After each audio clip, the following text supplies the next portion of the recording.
우리는 더 이상 더럽지 않다라는 제목으로 함께 말씀의 은혜를 나누도록 하겠습니다. 한번 상상해 보겠습니다. 지금 여러분은 한 거리를 걷고 있습니다. 그런데 그 거리는 쓰레기로 가득하고 오물투성이의 웅덩이가 있습니다. 지금 그 거리를 지난다고 한번 생각해 보십시오. 어떤 기분이 드시나요? 또 다른 이미지를 한번 상상해 보겠습니다. 물을 마시려고 합니다. 그런데 컵 안을 자세히 보니 몇몇 이물질이 둥둥 떠다닙니다. 과연 마시고 싶어지시나요? 식당에 갔습니다. 내가 주문한 음식이 나왔습니다. 먹으려고 숟가락을 들었는데 갑자기 기다란 머리카락이 음식 안에 보입니다. 과연 그 음식이 먹음직스러워 보이시나요? 이 세 가지 사건을 여러분들이 상상하면서 별로 기분이 좋지 않을 거라고 생각합니다. 왜냐하면 더럽다고 느끼기 때문입니다. 사실 우리는 더러움에 대해 극도로 예민해 있습니다. 더러움을 보는 순간 기분이 상하게 되죠. 왜냐하면 더러움은 비위생적이고 또 위험하고 심지어 생명을 위협할 수 있다고 생각하기 때문입니다. 그래서 우리는 본능적으로 이 더러움을 제거하기 위해 엄청난 노력을 기울입니다. 지금까지 인류는요, 이 더러움을 해결하기 위해 온갖 창의력을 발휘해서 제거하려고 힘써 왔습니다. 각 나라들마다 이 더러움을 해결하기 위해 기반 시설들을 만들었습니다. 공공상수도, 하수도 같은 위생 시설들을 만들어서 더러움을 제거하는 일에 노력을 기울이고 있습니다. 이것은 국가적 차원뿐만 아니라 개인도 마찬가지입니다. 나름대로 여러분들 가정에서 이 더러움을 제거하기 위해 얼마나 많은 비용을 지출하고 있는지 모릅니다. 여러분들 집에는 더러움을 없애기 위한 수많은 용품들이 있습니다. 자주 사용하는 비누, 샴푸, 치약은 기본이고요. 수많은 살균제들, 청소용품들, 물을 깨끗하게 만드는 정수기, 세탁기, 식기세척기, 심지어 몸을 단장하는 화장품까지 우리는 더러움으로부터 벗어나기 위해 지구 끝까지 쫓아갈 기세로 제거하려고 힘쓰고 있죠. 이와는 다르게 영적인 더러움에 대해서 여러분들은 어떻게 조치를 취하고 계십니까? 눈에 보이는 더러움에는 참 우리가 심혈을 기울이지만 이 영적인 더러움에 대해서는 그렇게 크게 중요하게 생각하며 살아가고 있지 않은 듯합니다. 대부분의 사람들은 이 영적인 더러움에 대해 둔감합니다. 별로 크게 신경 쓰지 않을 뿐더러 그것이 더럽다고 느껴지지 못하며 살아가고 있습니다. 하지만 모든 사람들이 또 그렇지는 않습니다. 영적인 더러움에 대해 무심한 사람도 있지만 그와 반대로 이 영적인 더러움에 매우 민감한 사람들도 있습니다. 자신에게 나타나는 이 악한 본성과 이 죄악된 모습들을 보면서 끊임없이 자책하고 불안한 사람들이 바로 이런 분들입니다. 이러한 극도의 민감함에 빠지게 되면 삶이 무기력해지고 영적 침체기에 빠졌다고 고백을 합니다. 여러분들은 이 중에서 어떤 모습인가요? 둔감하신가요? 아니면 매우 민감하신가요? 아마 교회에 나와 함께 예배드리는 분들은 이 둔감함 가운데 새로워지고 싶어서 이 예배 자리에 나온 줄 압니다. 또 어떤 분은 너무 민감해서 이 영적 침체기에 벗어나고 싶어서 오늘 이 예배 자리를 사모하며 나오시는 분들도 계실 겁니다. 결국 우리가 이 자리에 나와 함께 예배하는 이유는 이 영적인 더러움으로부터 완전한 해방을 누리고 싶기 때문입니다. 더러워진 삶에서 벗어나고 싶고 바르지 못한 삶의 변화가 일어나길 원하고 방향이 잘못되어 있는 내 인생을 제대로 된 방향으로 바꾸길 원하기 때문에 오늘 함께 예배하는 것입니다. 부끄러움에서 벗어나 진정한 자유함을 누리고 싶은 것이죠. 그런 마음으로 오늘 예배 자리에 오셨다면 잘 찾아오셨습니다. 교회는 그런 삶이 회복되는 자리입니다. 영적인 회복을 경험하는 현장입니다. 그럼에도 불구하고 막상 교회에 와서 보니 어떻게 해야 할지 막막해하는 분들이 계십니다. 어떻게 살아야 내 삶이 하나님과 사람들 앞에서 깨끗한 삶을 살아낼 수 있을까? 여전히 고민하고 계신 분들이 계실 겁니다. 또 어떤 분은요, 그 방법은 알고 있습니다. 말씀을 통해서 분명히 알고 있지만 정결한 삶을 누리지 못하고 계신 분들도 계실 겁니다. 뭐 잘 알지 못하던, 아니면 고민하는 분이던, 아니면 누리고 싶지만 누리지 못하는 분이던, 하나님은 그 사람의 형편과 상황에 관계없이 동일한 방식으로 우리를 더러움으로부터 벗어나 순결한 삶으로 인도하신다는 사실입니다. 하나님이 어떻게 우리를 이 순결한 삶으로 초대하시는지 오늘 에스겔 선지자의 고백을 통해서 함께 살펴보기를 원합니다.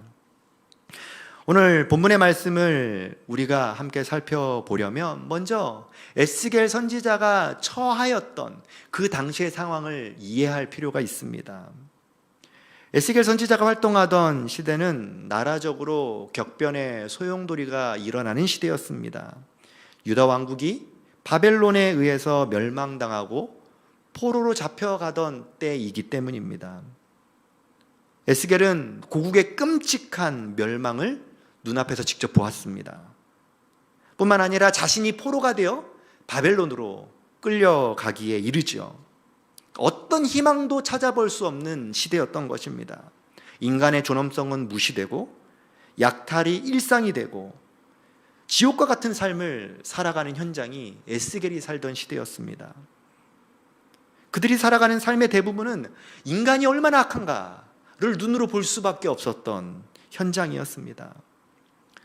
사실 이번 주에도 안타까운 소식이 있었죠. 대전의 한 초등학교에서 8살 된 하늘 양이 세상을 떠난 사건입니다. 선생님에 의해서 사실 무참히 살해당했죠. 저는 처음에 이게 진짠가? 우리나라에서 이런 일이 일어날 수 있는가 의심했습니다. 그러다가 기사를 읽으며 실제임을 알고 가슴이 뛰더라고요. 세상이 이렇게 악한가? 라는 생각이 들면서 그 가족을 위해 기도하게 되더군요. 우리는 간혹 들려오는 사건과 사고들을 보면서 한탄하고 가슴 아파합니다. 그런데 에스겔이 살던 시대는 지금 우리가 사는 시대와 비교가 되지 않을 정도로 악행이 일상이 되던 시대였습니다. 그런 상황에 살면서 깨끗함을 논한다? 사실 쉽지 않은 일입니다. 오히려 자신들이 처한 환경을 보면서 자신의 영적인 더러움에, 그 상황적인 더러움에 매몰되어 살아갈 수밖에 없는 현장이었습니다. 그런데 오늘 하나님은 에스겔 선지자를 통하여 소망의 메시지를 던지고 있는 것입니다. 더러움에서 벗어나 순결한 삶으로 나아갈 수 있다라고 주님이 약속해 주시는 것이죠. 25절 말씀이 바로 그것입니다. 맑은 물을 너희에게 뿌려서 너희로 정결하게 하되 곧 너희 모든 더러운 것에서와 모든 우상 숭배에서 너희를 정결하게 할 것이다. 이 약속을 주신 것입니다. 모든 더러운 것에서 말이죠. 심지어 그들이 살던 이방 나라에서 수도 없이 보아왔던 그 우상 숭배의 문화 속에서 완벽하게 지켜주시겠다고 약속해 주시는 것입니다. 이것이 얼마나 큰 소망이고 희망인가요? 제가 스리랑카로 단기 선교를 간 적이 있습니다. 스리랑카는 힌두교, 또 불교, 또 이슬람교 다양한 우상 숭배가 혼재되어 있는 현장입니다. 선교사님 집에서 잠을 자는데 잠을 자다가 어떤 소리에 의해서 끊임없이 깨곤 했습니다. 시도 때도 없이 방송을 틀어대요. 불교에서는 연불 외우는 소리를 때마다 틀고요. 또 절하는 시간을 알려주고요. 또 이슬람교에서는 때마다 절을 하기 때문에 그 알라 주문 외우는 그런 소리들을 끊임없이 보내왔습니다. 그것을 정기적으로 계속 듣고 있으니까 참 영적으로 눌린다라는 느낌을 받았습니다. 그래서 함께 갔던 팀원들과 함께 더욱더 기도하면서 단기 선교를 진행했던 때가 떠오릅니다. 그래도 단기 선교니까 그런 상황을 버틸 수 있었습니다. 얼마나 영적으로 무장되어 있었겠습니까? 복음을 전하고자 하는 열망에 사로잡혀서 떠난 선교이니까 뭐 그 정도쯤이야 우리가 영적으로 이겨낼 수 있지라고 생각을 했습니다. 근데 만약 이러한 삶이 일상이 된다면 생각만 해도 끔찍합니다. 그런데 에스겔 선지자가 살던 시대는 그것이 일상이었습니다. 우상을 섬기는 문화가 당연시되었고 현장에서 수많은 인간들의 악행이 끊임없이 보여졌습니다. 그 가운데 하나님 앞에서 순결을 지킨다는 것은 얼마나 힘든 일이었을까요? 이런 상황 속에서 대부분의 경우 자신을 순결하게 하기 위한 여러 가지 적극적인 행동을 취합니다. 세상에서는 한 가지 방식으로 깨끗함을 이루지 않습니다. 정말 복잡하기 때문에 깨끗함을 유지하기 위한 방법이 정말 다양하죠. 그런데 이러한 방식들이 종교 생활 가운데에서도 나타나고 있다는 것입니다. 종교에서도 더러움을 벗어나기 위해 정말 다양한 길이 있다라고 강조합니다. 그리고 다양한 방법들을 제안합니다. 예를 들어 볼까요? 우리 불교를 살펴보겠습니다. 불교에서는 사람이 깨끗해지게 되는 과정을 성불한다라고 말을 합니다. 그리고 성불하기 위해 다양한 방식의 수행의 길을 제안하죠. 말을 하지 않는 무건수행부터 조용히 앉아서 수행하는 좌선, 이동을 하면서 절을 하는 오체투지, 삼보일배 같은 것들이 바로 성불하기 위한 다양한 삶입니다. 한마디로 다양한 수행을 통해서 깨끗함을 이루겠다라는 것입니다. 이것이 사람들이 깨끗해지기 위해 취하는 행동들이죠. 하지만 하나님은 우리의 영을 깨끗하게 하시기 위하여 다양한 방식을 제안하지 않으셨습니다. 오히려 하나님이 주시는 방식은 매우 심플합니다. 오늘 본문 26절을 통해서 이렇게 말씀하고 계세요. 또 새 영을 너희 속에 두고 새 마음을 너희에게 주되 너희 육신에서 굳은 마음을 제거하고 부드러운 마음을 줄 것이다 라고 약속합니다. 그러니까 굳은 마음을 제거하고 부드러운 마음을 주신다라는 약속을 해 주시는 것이죠. 이것이 우리의 삶이 정결케 되는 비결입니다. 하나님이 우리를 깨끗하게 하는 방식은 마치 영적인 심장 이식을 하는 것처럼 소개하고 있습니다. 그러니까 수술하는 것과 같다는 것입니다. 이미 망가진 심장을 제거해 버리시고 완전히 새로운 심장을 우리에게 이식시켜 주신다는 것이죠. 그리고 이 심장 이식을 하시는 집도의가 누구시죠? 하나님이시라는 것입니다. 결코 사람이 할 수 있는 일이 아닙니다. 하나님은 사람들이 갖고 있던 그 마음가짐, 의지, 목적과 같은 그 총체적이고 근본적인 방향을 단번에 한 번의 수술로 해결해 주시겠다고 약속해 주셨습니다. 우리는 자꾸만 다양한 방식으로 주님 앞에 나아갈 필요가 없습니다. 하나님이 수술하시는 그 수술대 위에 우리가 서기만 하면 되는 것이죠. 그런데 더 놀라운 사실이 있습니다. 하나님이 수술로만 끝내지 않으신다는 것이에요. 새롭게 이식된 영적인 심장이 빨리 뛸 수 있도록, 다시 말해서 영적으로 다시 회복해서 일어날 수 있도록 정확한 처방을 내려주십니다. 그 처방을 한마디로 새 영을 주신다라고 말씀하고 있는 것입니다. 새 영이 무엇인가요? 사실 이 단어가 처음 사용된 것이 창세기 1장 2절 말씀입니다. 하나님이 세상을 창조하시기 전에 하나님의 영이 수면 위에 운행했다라는 표현을 씁니다. 이 하나님의 영이 바로 이 새 영입니다. 그리고 이 영은 신약에 와서 성령으로 소개하고 있죠. 사도행전 1장 8절에 보면 오직 성령이 너희에게 임하시면 이라고 약속해 주셨는데 이 성령도 이 새 영입니다. 그러니까 하나님이 우리를 회복시켜 주시기 위해 성령을 보내주셨고 성령인 새 영을 통해 완전히 새로운 사람이 될 수 있다라고 말씀하고 있는 것입니다. 우리의 더러움은 우리가 제거하는 것이 아닙니다. 우리들의 열심과 노력 여부에 따라 결정되는 것도 아니에요. 우리의 깨끗함은 하나님께 있습니다. 그리고 그 모든 과정 가운데 새 영, 성령께서 일해 주신다는 것이죠. 영적인 수술 현장에 성령이 함께 하시고 수술 후 회복하는 가운데에도 성령님이 도우신다는 것입니다. 성령님이 도우시면, 성령님이 나를 새롭게 하시면 더럽혀진 세상 한복판에서도 거룩한 말씀을 붙들고 담대히 믿음으로 살아낼 수 있는 것입니다. 뿐만 아니라 성령님이 나와 함께하면 반드시 우리가 하나님의 말씀을 지키고 행하고야 말도록 일해 주신다는 것입니다. 그것이 오늘 26절, 27절에 하나님이 우리에게 약속하신 내용입니다. 이 약속을 다시 한번 읽어보도록 하겠습니다. 에스겔 36장 26절, 27절입니다. 시작. 또 새 영을 너희 속에 두고 새 마음을 너희에게 주되 너희 육신에서 굳은 마음을 제거하고 부드러운 마음을 줄 것이며 또 내 영을 너희 속에 두어 너희로 내 율례를 행하게 하리니 너희가 내 규례를 지켜 행할지라. 아멘. 성령께서 모든 것을 다 행하시겠다는 것입니다. 우리의 영적인 심장도 이식시켜 주시고 그 심장이 잘 뛸 수 있도록 회복시켜 주시며 뿐만 아니라 하나님의 말씀대로 살아갈 수 있도록 우리를 도와주시겠다는 것입니다. 그럼 우리가 할 일은 무엇인가요? 이에 대해 사도 요한은 요한일서 1장 9절 말씀에서 이렇게 고백하고 있습니다. 만일 우리가 우리 죄를 자백하면 그는 미쁘시고 의로우사 우리 죄를 사하시며 우리를 모든 불의에서 깨끗하게 하실 것이다 라고 고백합니다.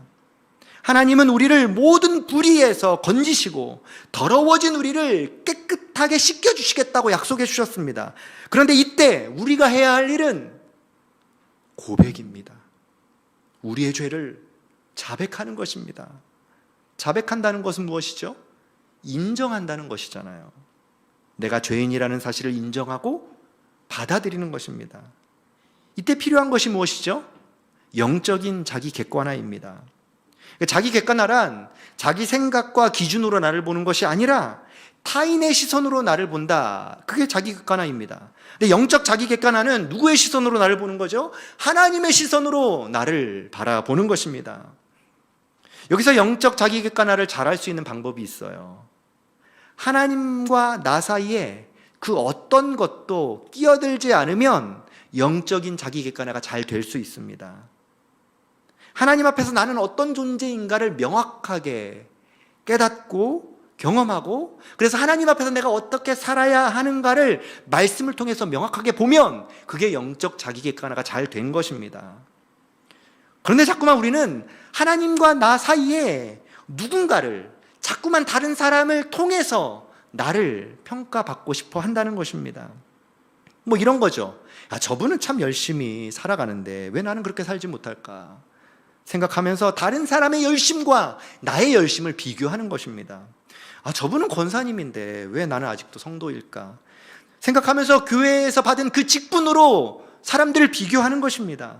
저분은 기도도 많이 하고 성경도 많이 읽고 전도도 열심히 하는데 왜 나는 그렇게 살지 못할까? 자꾸만 그 영적인 컨디션을 다른 사람들을 그 하나님과 나 사이의 중심에 두고 재는 것입니다. 이러한 삶이 자기 객관화를 방해합니다.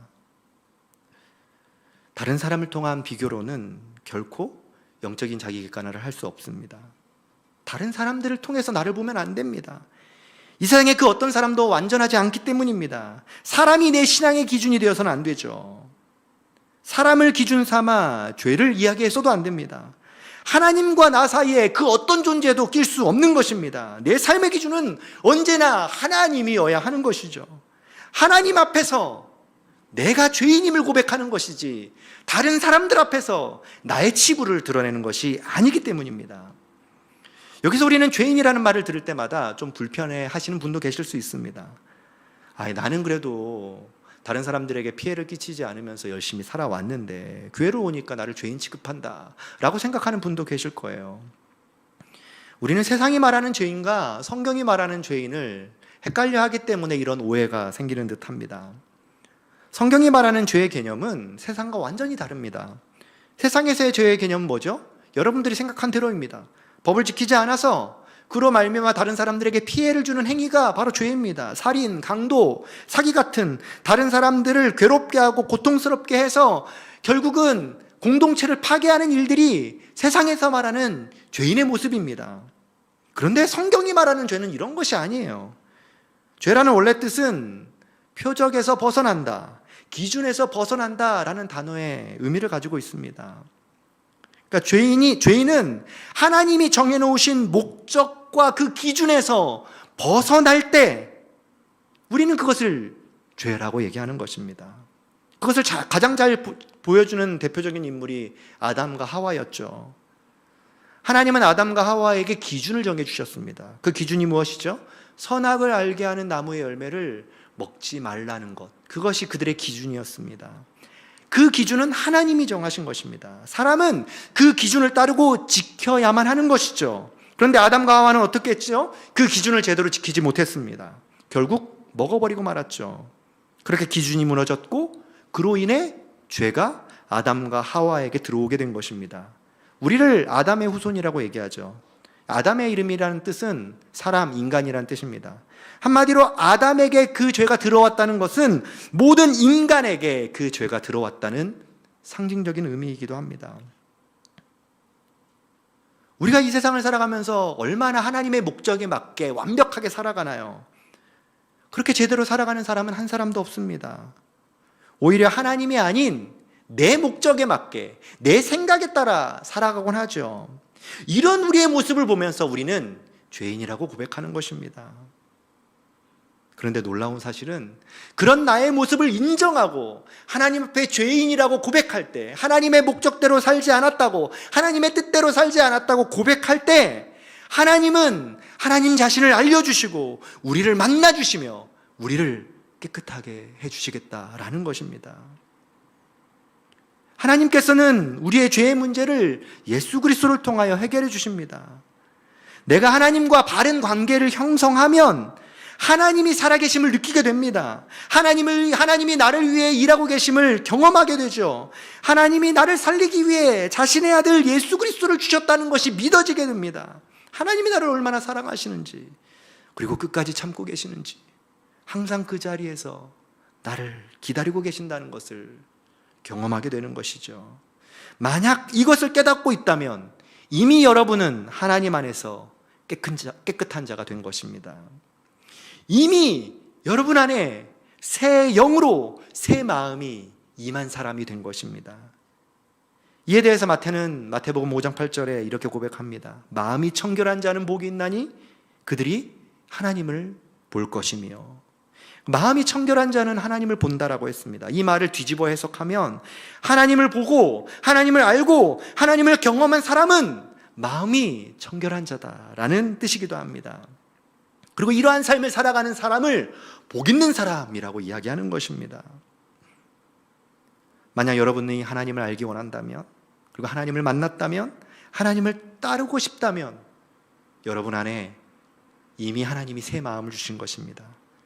그리고 그 새 마음으로 여러분은 이미 깨끗한 사람이 된 것입니다. 왜냐하면 여러분은 지금 하나님을 바라보고 있기 때문입니다.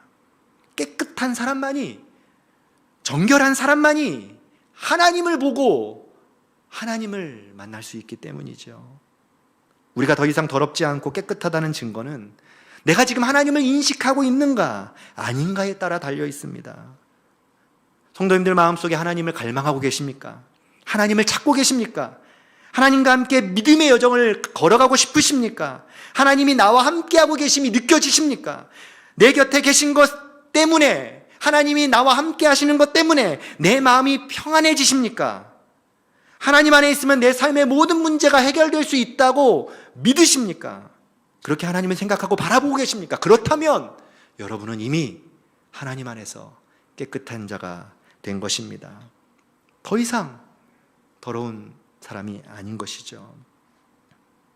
이 사실을 믿고 이번 한 주도 힘있게 살아내는 동탄 우리는 교회 성도님들 되시길 원합니다. 성령님이 성도님들의 삶에 거하셔서 완전히 새로운 마음과 승리하는 삶으로 인도해 가실 것을 믿습니다. 함께 기도하겠습니다. 하나님 아버지, 우리는 연약합니다. 때로는 넘어집니다. 언제나 주님의 뜻을 이루기에 부족함이 가득합니다. 그럼에도 우리가 주님 앞에 설 수 있는 이유는 주님이 우리를 자녀 삼아 주셨고 우리의 자백을 듣기 원하시고 그렇게 우리를 거룩한 옷으로 입혀 정결케 해주심을 믿기 때문입니다. 우리의 옛 심장을 수술하여 새 마음과 새 영을 주셨음을 기억하면서 세상 한복판에서 담대하게 그리고 당당하게 믿음의 길을 걸어가는 주님의 백성들 되게 하여 주옵소서. 예수님의 이름으로 기도합니다. 아멘.